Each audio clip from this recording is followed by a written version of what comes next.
It's that time of year when our thoughts turn to food. And a lot of times in Longmont, when I think of food, I think of Connie Nelson. Connie is someone that I see all over town.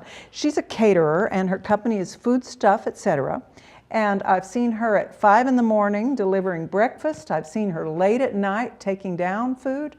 In fact, I think, Connie, I have seen you delivering food almost every place in town. Now, how did you become a caterer? Before I ask you that, I heard that you were a country western singer. Is that true? I was a singer, not necessarily country western. Well, since you were born in Minnesota, probably that Yeah, would... no. I went to New York to sing because... Did you? What I wanted to sing and where my parents lived and what I knew, I just had to go. And so you sang in New York City? Yeah. So in other words, you've always liked a challenge. Absolutely. So how did you become a person who does food? To support a singing habit, you have to have a job. Yeah. And most of the artists in New York, notwithstanding, worked in a restaurant. Uh-huh. And I was always fascinated. I usually worked in the back. I had a head for numbers. I don't think I do anymore, but I'd always walk through the kitchen and I always talked to the chef, so I talked to everybody, you know. And I just got interested. And every place I went, and I sang professionally in New York for about 10 or 12 years. I'd sang most of my life, so I kind of worked my way out east. And when I was done, I knew I wasn't going to be a superstar. You know, you get to that point, and my other love was cooking. So, yeah. Did you go to school for cooking, or did you learn? No, I went to school for music. Oh, you did? Yeah. The singing chef. I can hum you a tune. That's great. So you learned everything that you do on your feet. Yeah. That's so wonderful. You have a wonderful husband who's a great chef. He's a great chef, yes. How did you two meet? Well, he went to school for acting, so we my. So we were both in the restaurant business in Bloomington, Minnesota. And we looked at each other one day and I said, I don't like it here. You know, I lived in New York, he lived in Florida. We both came back to Minnesota just to figure out what we were going to do. And I said, where do you want to go? He wanted to go to California, and I went, been there, done that, not going. So we settled in Colorado. And like everything else that we've done to earn our keep, we worked in the restaurants. And then after 10 years, we went, I'm so tired of working for someone else. Mike Shea had a great restaurant. He had he did great food, and that was good experience for me. Scott worked in Boulder, and that was a great experience for him. But after about 10 years, we were ready, so that's what we did. Well, you picked an especially challenging area. You prepare food for big groups. I do. Now, how do you decide how much to make, what to do? Well, it depends on, if we're making a lunch, I mean, actually, you just have to think lunch. You know, I go to enough restaurants, so do you. You know your portions, and it is a portion control thing.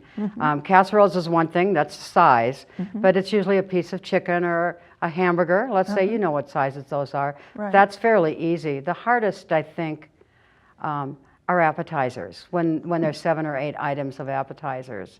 Because they're well, they're small, yeah. How many is somebody going to eat? You could get a guy that eats 8 pieces of dumplings, and you only counted 2 a person, and you get nervous. But it all averages out. Whenever a new caterer in town comes to me and says, I don't know how many to make, and I'll tell them, think of ounces. Think of ounces. 8-ounce hamburger, you're not going to be walking around. So put your limit somewhere in there. And it's a guessing game. We're good at guessing at this stage. But the first few years, we ate a lot of appetizers at home. I bet you did. I think this is an important time of year for us to think about group meals, because families come, guests drop in, we have parties that we have to put together. How do you prepare a menu? Suppose you're doing an evening event. How do you decide what to put in the menu? I always talk to the client. They're going to call me up, and in the back of their mind, there's always something. Almost always.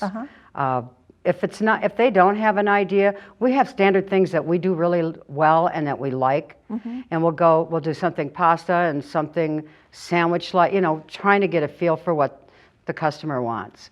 And when I get that feel for them, then it's easier. Then you hone in. Like, do you want Thanksgiving lunch? Right now, people that are booking in November, I'll ask, do you want do you want a turkey lunch? You know, do you want anything like that at all? We can do this, that, you know. And they'll say yes or no. Most of the parties that we're booking with that theme are calling for that reason. Business clients, not necessarily.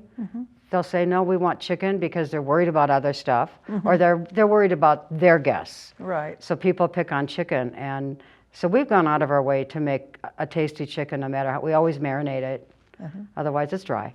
On every buffet, do you have a salad, a vegetable, Always. a pastry or something? When I do a lunch, we have a great big salad. Depends on bread and butter. When you go to a restaurant, you don't really get that. You don't get a vegetable. You get a main course and you get a salad. Yeah, you know, really depends. You usually get a burger and fry. Right. So we always make sure that there's a salad, and you can have your choice of a really nice vegetable or a salad. And I'd say 99% of the time people enjoy salad. And you put the dressing on the side. You don't put the dressing on it. We do. Very seldom will I dress a salad. That's a smart idea. Yeah. You also have a theme. I really appreciate you bringing us decorations for our set today, but each meal that I've ever seen you cater seemed to have a theme. How do you decide on that? Mainly the clients. Really? Yeah. We're doing a good-sized party tomorrow night, and I go to their offices. That's where they're having it. And I'll ask them, what do you want to see? Do you want to see Thanksgiving? Do you want to see Halloween? Do you, you know, or do you just want some nice fall decorations?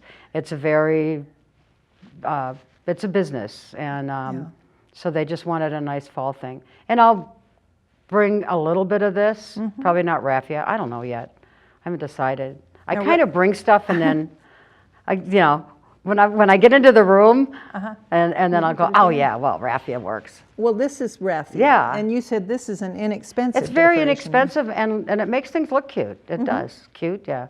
Cute counts. Yeah. Well, another thing And it's light. Yes, and you can carry it. Another thing that you do a lot of is transporting items. How have you narrowed down what you need, what equipment you need to transport? If we're going to a building that doesn't have any ovens or anything like that, we bring chafers. And if it's a lot of food, we'll bring backup chafers. If it's a long time, there's something called a camera, which is a product name. It's a brand name. But it's an insulated hard plastic. And they have shelves just like an oven. And that will keep food hot for up to, I don't know, 6 hours. Really hot. Wow, that's a great, every home should have one, probably. No. Really, they're so unattractive. Are they really? You put them in a corner and hope nobody sees them. Put a tablecloth on them. That's too funny. Well, another thing that I really love that you do is that you write the name of the food stuff. Yeah. For instance, I've been to something at the museum, and I was puzzled what the food was going to be, and I was so delighted to see you'd written the name on it. Well, yeah, it's confusing. You know, people don't know what it is. We went to the business after hours the other night, and they did it. The hospital did it, and you know, they're not caterers, as it were. And nobody, you know, what is that? You know, and other than putting your finger in there, which is frowned upon, if I correctly understand. So I try to always put the name on it, and then I especially do it when there's a gluten-free or dairy-free or vegan or something like that, to make sure that their food is separate and they can find it. Let's talk about that a minute. I think that even during these holidays, we're going to be challenged by the fact that our guests will be vegan or gluten-free. How do you deal with that? I mean, you never used to have to, right? There was always some, you know, but not anywhere near as much. As far as gluten-free, that's easy for me, except for baking. I'm not a good gluten-free baker, and I will buy a flour mix. I will, just because I don't get it. I don't get it. That's too funny. You can make steaks, and you can make chicken, and you can even make turkey and stuff without any gluten. Potato starches and things like that have been around for ages. They're great thickeners. Cornstarch has been around before ages. You know, that's another one. Potato starch is a little nicer. Cornstarch is a little shinier. So there's ways to do that. Gluten-free vegans always send me for a loop. Ooh, that's tough. Yeah. So I say, you know, can I just bake you an apple? You don't say that. No. I'm sure you think a lot of things. What are some of the best dishes for big groups? Prime rib. Prime rib? Yeah. I wouldn't have guessed that. I That's an know. expensive item. It's not that expensive. It's really not. Here's the deal, because we know how much we're making and how many people we're serving. But you can bring a prime rib, which isn't boiling hot. Don't forget that. That's nice. Mashed potatoes are terrific. Twice baked potatoes are easy to transport. Prime rib will hold longer than a lot of things because you don't slice it till you start serving it. That's a good idea. So that's kind of fun. If you put it on a buffet, then Scott will start slicing it there and put it in a pan and people pick it up. Well, Connie, I am so excited, as I know the camera operators and the producers just and hungry. everyone here, that you have brought food and you're going to demonstrate some things about the food to us. I am. So right now we're going to take a break, we're going to set up a table, and we're going to get to really enjoy some of the food Connie brought, and we're going to have a recipe for you. We'll be right back.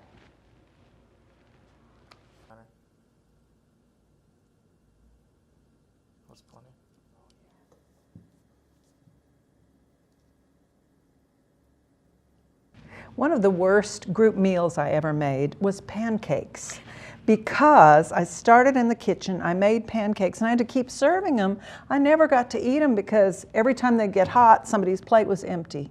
So how do you cope with feeding a group when you are having to do the food? Take them to a restaurant. That is not the answer I expected. One of the things we do, they're called stratas. They're in every food magazine. You can find them online, or egg bakes, we call them. Usually they're much smaller than this, but we made these thick and bigger and full so that one slice of this is your entree. It is your potato. Your ham is in this one, but you can put anything in it. This one has vegetables, green peppers and onions and red peppers, I think. So when you make a strata, it implies to me you're putting things in layers. In layers, so right. You put what first? The bottom layer on this, they used to be made with bread. And we didn't necessarily like the bread. And then all of a sudden people wanted gluten-free, and the chef said, let's put hash browns in the bottom. Ooh, so we cook the hash browns first, just like you would normally. Put them in the bottom, layer some cheese, put the ham and the peppers and the onions, or whatever meat and vegetables you want, and a little more cheese. Now, it does float, but you've got control over it if you do that, and then put cheese over that. Then we pour the egg batter, which is just egg and a little bit of milk, salt, pepper, a little garlic salt, and some dry mustard. That's all that's in this. It's called a Denver omelet strata? That's what we call it, yeah. That's what you call it. That's what we call it.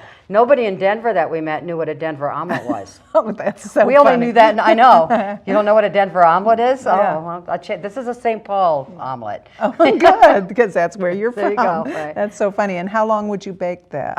This one probably in this half pan, probably baked about 45 minutes. Oh, that's we okay. actually started out, and I'll explain this in a minute. We actually start this out by putting a pan underneath it and putting it on the stove and steaming it, because this is so thick. If you make these at home, I would find a home menu or recipe and go with that. You can add eggs to any strata. You can add extra eggs. You just don't want to pour your egg over the top of your pan. Oh. And the more eggs and stuff you have in there, the longer it'll take to cook. Okay. Okay? So that's Well, that. you're waving a knife around. I I'm a am, little because worried. I'm so excited. I don't know why. I see these You all the still time. love cooking. I do. I That's absolutely wonderful. love it. Yep. That's so neat. So you're going to show us the layers. This is like a geological dig. It is a survey happening right before your eyes, yes. Right. So I would cut them. This would be a 12 count for a good sized breakfast. So generally you would figure each person would have one.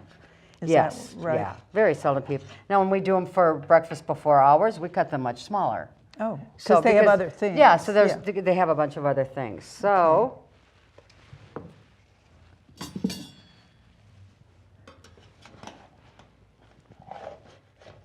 Oh, that's beautiful. Look at that. Let's hold it up so oh, I will. Blaine can see it over here. Okay. Wow, how pretty that is, truly layers.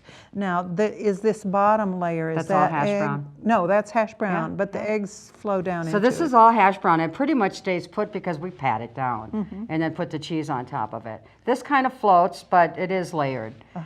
You can always add salsa. Ooh, love salsa. Adds a little color and a little freshness to it. Good.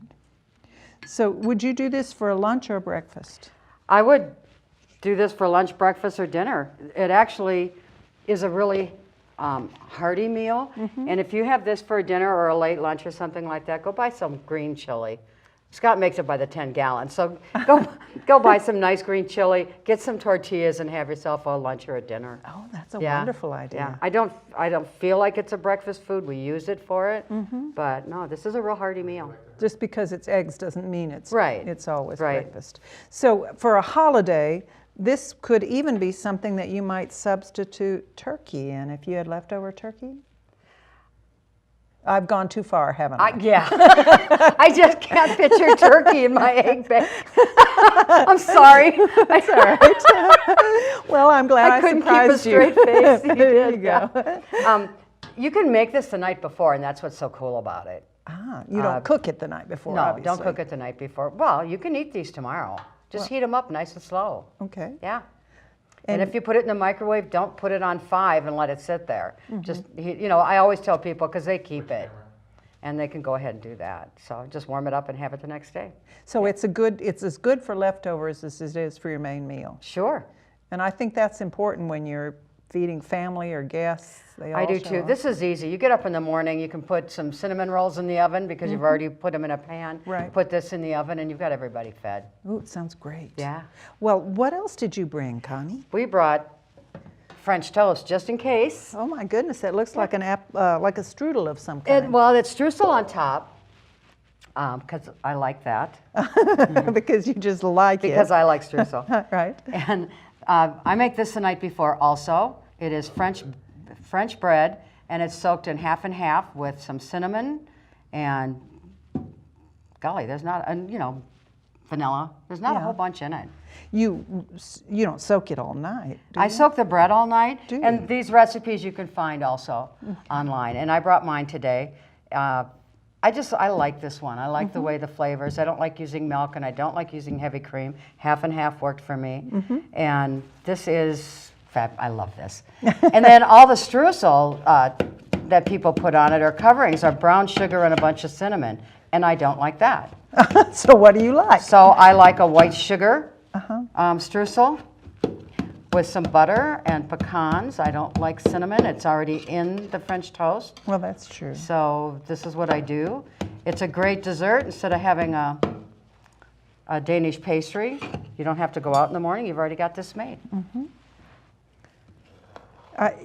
Is streusel the same thing as strudel? No, strudel is a pastry. Streusel is a topping. Oh, see, I haven't been saying it wrong. I just haven't been talking about this thing. Yeah. So tell us what all is in here. French baguettes, I like to cut them about a half an inch thick and lay them down flat.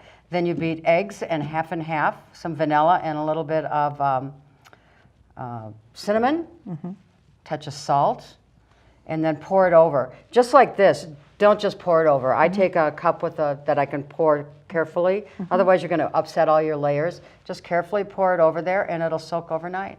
Well, let me hold this for you while you do the next thing you're reaching for. The streusel doesn't go on until the morning before you bake it. Okay, And you can make that the night before also. because otherwise it's not crispy. And what This are you is Minnesota. Ooh.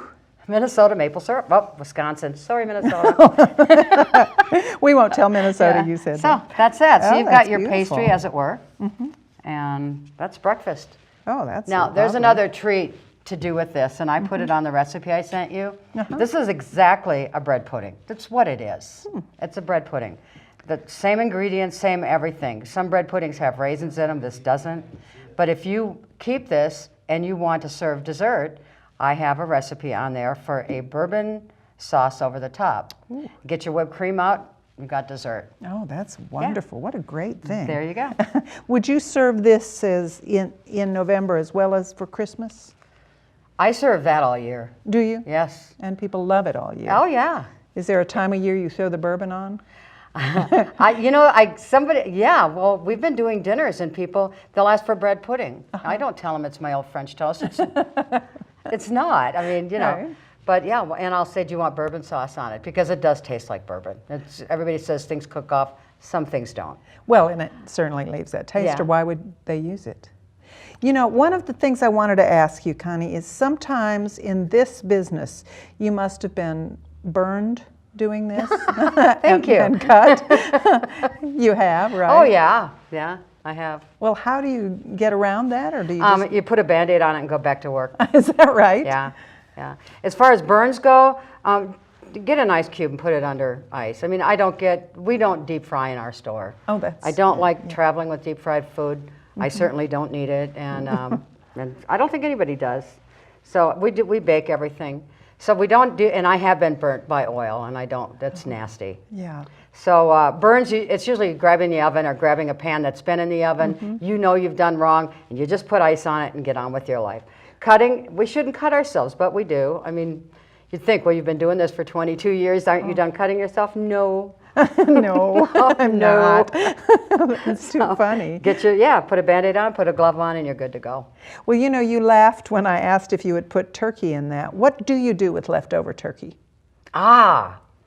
Make great big sandwiches. Oh, There is tetrazzini, I think it's called, is turkey, and it's a pasta dish, and that does really good when you pick a turkey. I am great for turkey soup, but a lot of people don't like it, but we do. And I always, when we're making our own gravy, we always make our own stock. So after the turkey is cooked, in a restaurant, you actually debone the turkey the day before. It's just easier to function that way. And then we throw all the bones in a stock pot and make tons of gravy. Turkey pot pie is fabulous. do you actually make turkey pot pie? Absolutely, absolutely, yep. And then you can use your gravy, because you've got the cream sauce inside there. So yeah, we use it for tetrazzini. We did when we worked cafes. We did that. Not so much now that you cater. No. What about desserts? Let's talk about desserts. What are some of your successes and what are some of your failures, if you don't mind telling me? Anything with sugar, I don't. Never fails, right? Never fails. Lately, we've been putting things in cups. I love making brownies. I love it, and I'll do all sorts of crazy things to it. And right now, instead of brownies, I'm into pumpkin. So if you do a brownie swirl with cream cheese, now I'm making pumpkin with a cream cheese swirl. Oh, lovely. Yep, and that's fun. I can't decorate. I'm very good at baking cakes. I am not a great decorator. That's a different deal. Yeah, I can't write my name on a cake, so I don't do that. Anyway, pies are great. You can do bars and stuff. Anything that I can make in a sheet cake and cut up, it's tidy for appetizers, when you're doing an appetizer. For dinners, we make per each. Like, I'll do apple crisp, and, it's a person's dessert. Appetizer parties are different. It's little tiny things, and you've got to be able to pick it up. Right, yeah. Are there any appetizers that particularly work well for you? If somebody says to you, appetizers for our party, what would you automatically think of? I do this every day. Yeah. I'm drawing a blank. We have some great Chinese appetizers. We make our own meatballs from scratch, and our Swedish meatballs are incredible, but we make all sorts, from mango barbecue to Korean. And that's always nice. I love ribs. I love making ribs for people. Really? Yep. We'll cook whole racks of it. We smoke it and then cut them. And Scott's going to shoot me because I'm drawing a blank. That's all right. Yeah. That sounds like a lot of things. That sounds like a wonderful thing. Yeah. Well, Connie, thank you so much for doing this You're for you. welcome. We have the recipe for your baked French toast, and all you have to do is go to www.loveyoulongmont.com, and we'll have Connie Nelson of Food Stuff, Etc., her recipe for this baked French toast with streusel on the top. Streusel. Streusel. I'm trying to say it right. Yeah, sure. Thank you so much. Thanks, Connie. Linda. This has really been fun. Enjoyed it. It sure has. Good. And I can't wait to eat it all. There you go. We get to eat it. See you next time on Love You Longmont.